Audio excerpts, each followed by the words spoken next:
হঠাৎ করে বরগুনায় বেড়েছে ডেঙ্গুর প্রাদুর্ভাব। জেলার ১২ লাখ মানুষের ভরসার জায়গা বরগুনা জেনারেল হাসপাতালে যেন তিল ধারণের ঠাঁই নেই। সরকারি হিসেবে এ পর্যন্ত ২৫৬০ জন ডেঙ্গু রোগী জেলার বিভিন্ন হাসপাতালে চিকিৎসা নিয়েছেন।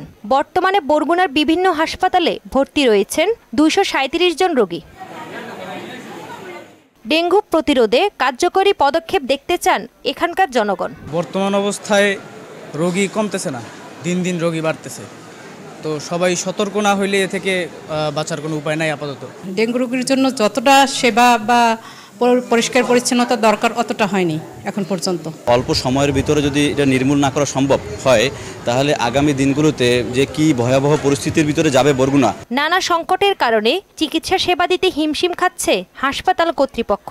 ডেঙ্গু প্রতিরোধে জনগণকে সচেতন হওয়ার পরামর্শ এই চিকিৎসকের। একটা সদর হাসপাতালের উপর খুব বেশি পরিমাণে চাপ যাচ্ছে। এখানে আসলে রোগের ২৫০ বেড, কিন্তু রোগী থাকছে তার দ্বিগুণ।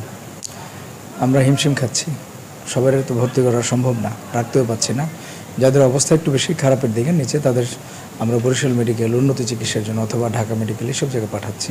এরই মধ্যে ডেঙ্গু প্রতিরোধে বেশ কিছু উদ্যোগ নেওয়া হয়েছে বলে জানান জেলা প্রশাসক।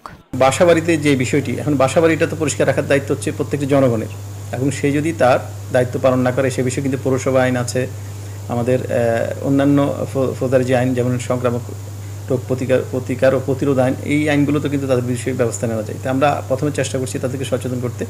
এই বিষয়ে আমাদের পৌরসভার প্রতিটি ওয়ার্ডে আমাদের কমিটি করা আছে। সরকারের রোগতত্ত্ব, রোগ নিয়ন্ত্রণ ও গবেষণা প্রতিষ্ঠান IEDCR জানিয়েছে বরগুনার ডেঙ্গু রোগীদের মধ্যে ৬.৫% ডেন 3 ভ্যারিয়েন্টে আক্রান্ত। তাহসিন তারিন, মোহনা সংবাদ।